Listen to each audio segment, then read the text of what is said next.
혹시 지금 뜨거웠던 연인과의 대화가 밍밍한 맹물 같아졌거나 손만 잡아도 설레던 스킨십이 속죄처럼 느껴지시나요? 어쩌면 상대방이 나에게 묘하게 선을 긋는다는 느낌을 받으실 수도 있습니다. 이런 상황 정말 답답하고 불안하시죠? 하지만 괜찮습니다. 오늘 제가 말씀드린 해결책들을 잘 따라오시면 이 위기를 오히려 두 분의 관계가 한층 더 깊어지는 계기로 만들 수 있을 겁니다. 많은 분들이 이런 상황에서 이별인가? 하고 지레짐작하며 불안해하시는데요. 제가 단도직입적으로 말씀드릴게요. 이 세 가지 신호가 보인다고 해서 무조건 이별은 아닙니다. 오히려 현명하게 대처하면 관계는 이전보다 더 단단해질 수 있습니다. 핵심은 대화에 활력을 불어넣고 스킨십에 새로운 설렘을 더하며 관계에 적절한 긴장감을 부여하는 것입니다. 오늘은 여러분의 연인이 권태기에 접어들었을 때 보이는 가장 흔한 신호 3가지를 알려드리고 그 누구도 알려주지 않았던 실질적인 해결책까지 제 연애 코치랩만의 비법을 모두 공개해드리겠습니다. 혹시라도 오늘 제가 드리는 말씀 중 하나라도 내 얘기 같은데? 싶은 부분이 있다면 정말 끝까지 집중해주세요. 이 영상이 여러분의 연애를 구해낼지도 모릅니다. 여러분, 연애 초기에는 눈만 마주쳐도 웃음이 터지고 밤새 통화를 해도 지루할 틈이 없었을 겁니다. 사소한 손길 하나에도 심장이 쿵 내려앉았겠죠. 하지만 시간이 흐르면서 처음에 강렬했던 감정은 조금씩 잔잔해지기 마련입니다. 문제는 이 잔잔함이 무관심으로 변할 때 시작됩니다. 많은 분들이 이 시점에서 권태기라는 이름으로 이별을 예상하시는데 저는 단호하게 말씀드립니다. 권태기는 잘 넘기면 이별이 아니라 더욱 견고한 관계로 나아가는 문이 됩니다. 그러니 너무 걱정하지 마세요. 여러분은 혼자가 아닙니다. 제가 오늘 그 방법을 명확하게 알려드리겠습니다. 연락은 오고 가는데 마치 로봇과 대화하는 것처럼 느껴지는 순간이 있으실 겁니다. 예전에는 서로의 시시콜콜한 이야기에도 귀 기울이고 공감하며 즐거워했는데 어느 순간부터 응, 아니 밥 먹었어, 퇴근했어, 아직 같은 단답형 대화만 오고 가는 거죠. 마치 자동 응답기처럼 느껴지는 이 대화 속에서 여러분은 아마 이 사람이 나를 더 이상 궁금해하지 않나? 하는 서운함과 불안감을 느끼실 겁니다. 흔히 만남의 1년에서 2년 사이에 많이 나타나는 현상입니다. 이때 많은 분들이 요즘 나 안 좋아해? 왜 이렇게 변했어? 하고 감정적으로 몰아붙이곤 합니다. 물론 잠시 효과가 있는 듯 보여도 이미 지쳐있는 상대방에게는 잔소리로 들릴 뿐입니다. 오히려 마음의 문을 더 닫아버리는 역효과를 낼 수 있습니다. 자, 그렇다면 어떻게 해야 할까요? 대화를 환기시켜야 합니다.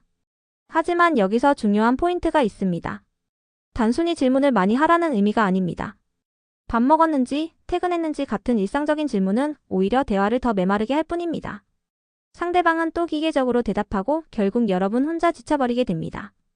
핵심은 상대방 자체에 대한 질문입니다. 예를 들어 남자친구가 회사에서 있었던 에피소드를 무미건조하게 이야기한다고 가정해봅시다. 이때 여러분은 아 진짜?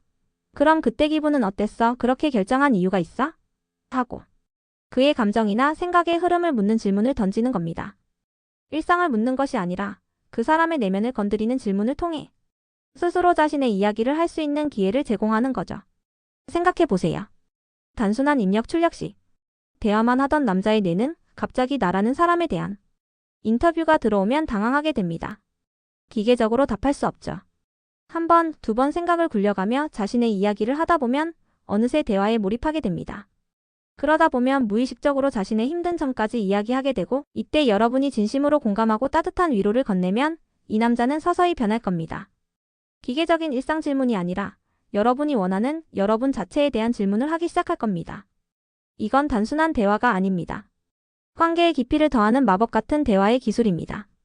손잡는 것조차 설레던 예전과는 달리 스킨십이 그저 의무감처럼 느껴지거나 잠자리는 가지지만 그 안에 따뜻한 감정이나 교류는 실종된 상태를 말합니다.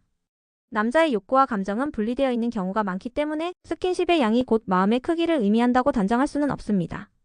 그럼에도 불구하고 감정 없는 스킨십은 상대방을 허탈하게 만들 수 있죠. 이때 어린 여자친구들이 흔히 하는 실수가 있습니다. 오빠 나 이러려고 만나? 하고 따져 묻는 거죠. 만약 정말 목적이 스킨십뿐인 상대라면 이런 말이 통할 수도 있겠지만 여러분을 진정으로 사랑하지만 권태기가 와서 감정적으로 지쳐있는 사람에게는 오히려 압박감만 더해줄 뿐입니다. 결국 그나마 유지되던 스킨십마저 피하게 될 수 있습니다. 우리는 좀 더 지혜롭고 여우처럼 접근해야 합니다. 감정 없는 스킨십은 대부분 익숙한 환경과 익숙한 방식이 반복될 때 발생합니다. 그래서 필요한 것이 바로 새로운 자극입니다. 늘 가던 데이트 코스나 숙소 대신 이번에는 좀 더 특별한 곳을 찾아보세요. 구조가 특이한 에어비앤비라든지 갑자기 당일치기 여행을 떠나 가깝지만 한 번도 가보지 않았던 곳으로의 일탈을 시도해 보는 겁니다. 장소를 바꾸기 어렵다면 새로운 콘텐츠를 도입하는 것도 좋은 방법입니다. 자기야, 나 어제 넷플릭스에서 영화 봤는데 이런 장면이 나오더라. 우리도 한번 해볼까? 하고 유쾌하게 제안하는 겁니다. 처음에는 조금 부끄러워할 수 있지만 새로운 시도를 싫어하는 남자는 많지 않습니다. 새로운 자극이 들어오기 시작하면 마치 연애 초반처럼 다시 설렘이 피어날 수 있습니다. 여기에 더해 저는 스킨십 골든벨이라는 위트 있는 방법도 추천합니다. 말 그대로 상대방의 스킨십에 점수를 매겨주는 겁니다. 예를 들어 키스를 한 후 삐비. 방금 키스 60점. 옛날엔 하면 90점 이상이었는데 왜 요즘은 설레지가 않지? 다시 도전하세요. 하고 말하는 거죠.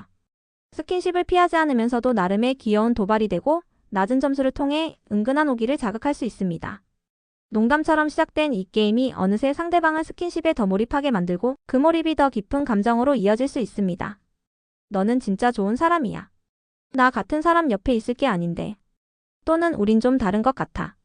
나는 진중하지 못하지만 너는 깊은 사람이잖아. 와 같은 말들을 들어보셨나요? 칭찬인 것 같으면서도 묘하게 선을 긋고 방어하는 듯한 곧 떠날 것 같은 뉘앙스를 풍기는 말들입니다. 이는 남자가 권태기를 넘어 이별을 준비하는 과정에서 꽤 흔하게 나타나는 반응입니다. 감정은 식었지만 상대방이 상처받는 것을 원치 않을 때 나오는 이중적인 표현이죠. 하지만 여기서 중요한 것은 이런 말을 한다고 해서 상대방의 감정이 완전히 사라진 것은 아니라는 겁니다. 오히려 여러분이 앞으로 어떻게 반응하느냐에 따라 관계의 방향을 결정하려고 저울질하고 있을 확률이 높습니다. 이때 절대 해서는 안 될 행동은 너 왜 그래? 무슨 일 있어? 내가 뭘 잘못했어? 하고 조급하게 매달리는 것입니다. 이런 반응은 오히려 여러분의 매력 가치를 떨어뜨리고 상대방은 내가 쟤랑 헤어져도 괜찮을까? 하는 계산적인 생각에만 몰두하게 됩니다.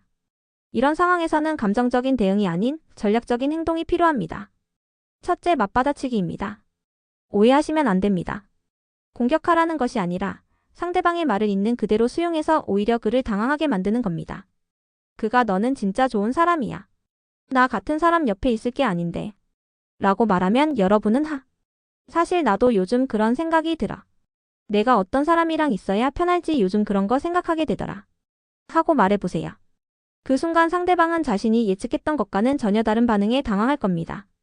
이별 주도권이 나한테만 있는 줄 알았는데 저쪽에도 있었네? 하고 생각하게 되죠. 그러면 오히려 그가 먼저 너 요즘 나랑 있는 게 불편했어? 하고 역질문을 해올 때가 많습니다. 이때도 단호하게 아니, 싫다는 건 아닌데 우리가 정말 잘 맞는 사람인 건가? 그냥 좀 감정이 피곤해졌나 봐. 하고 그의 대사를 내가 먼저 읊어주는 겁니다. 둘째, 적절한 위기감 조성입니다. 연락을 완전히 끊는 것은 아니지만 연락의 빈도를 절반 정도로 줄여보세요. 예전에는 어디 가고 뭘 하는지 시시콜콜하게 다 보고했다면 이제는 여러분의 스케줄을 살짝 숨겨보세요. 내 중심축이 너한테만 있는 게 아니다라는 것을 은근히 알려주는 거죠. 셋째, 예측 불가 모드를 보여주는 것입니다. 권태기가 오는 이유 중 하나는 모든 상황이 예측 가능하고 지루해졌기 때문입니다. 그러니 한 번쯤은 상대방이 전혀 예상치 못한 모습을 보여주는 겁니다. 평소와는 전혀 다른 스타일의 옷을 입고 사진을 찍어 SNS에 올려보거나 평소와 다른 말투를 사용해보세요. 조심성이 많은 성격이라면 과감한 행동을 해보고 반대로 원래 과감했던 분이라면 어떤 날은 좀 소극적인 모습을 보여주는 시기죠. 이렇게 예측을 벗어나는 행동은 상대방의 호기심을 자극하고 내가 알던 사람이 아닌데? 하는 생각에 다시금 여러분에게 몰입하게 만들 수 있습니다. 바쁘신 분들은 SNS 프로필 사진이나 게시물 세팅만으로도 충분히 이런 느낌을 줄 수 있습니다. 남자가 이런 식으로 선 긋는 말을 할 때는 한 번은 그렇구나 하고 넘어가더라도 2번 정도 이어진다면 바로 맞받아칠 모드를 준비하셔야 합니다. 그러면 어느 날 문득 여러분의 환심을 사기 위해 노력하는 남자의 모습을 다시 보게 될 겁니다. 여러분, 권태기는 누구에게나 올 수 있는 자연스러운 감정의 변화입니다. 하지만 그 권태기가 왔다고 해서 모두가 이별을 하는 것은 절대 아닙니다. 오늘 제가 말씀드린 이 3가지 신호들을 잘 캐치하고 그에 맞는 반응을 제대로 보여준다면 여러분의 관계는 오히려 권태기를 넘어 더 깊고 안정적인 단계로 나아갈 수 있습니다. 그러니 너무 불안해하지도 그렇다고 너무 안심하고 있지도 마세요. 항상 이 3가지 신호에 대한 여러분의 레이더를 켜두셔야 합니다. 오늘 영상이 여러분의 연애에 많은 도움이 되셨으면 좋겠습니다. 혹시 오늘 제가 예시로 들어드린 반응 외에 나는 좀 다른 케이스인 것 같다. 혹은 이미 너무 늦은 것 같다고 생각하시는 분들이 계시다면 주저하지 마세요. 아래 댓글로 여러분의 고민을 남겨주시면 제가 직접 하나하나 읽어보고 여러분께 꼭 맞는 해결책을 찾아드리겠습니다. 정말 끝이라고 생각했던 관계도 다시 뒤집을 수 있는 방법은 분명히 있습니다. 후회하지 말고 불안해하지 말고 있을 때 잘합시다. 오늘 영상이 마음에 드셨다면 좋아요 버튼 꼭 눌러주시고 아직 연애코치랩 구독 안 하신 분들은 여기 있는 사진 한번 눌러서 구독과 알림 설정까지 꼭 부탁드릴게요. 아프지 말고 건강하게 연애합시다. 다음 영상에서 또 만나요.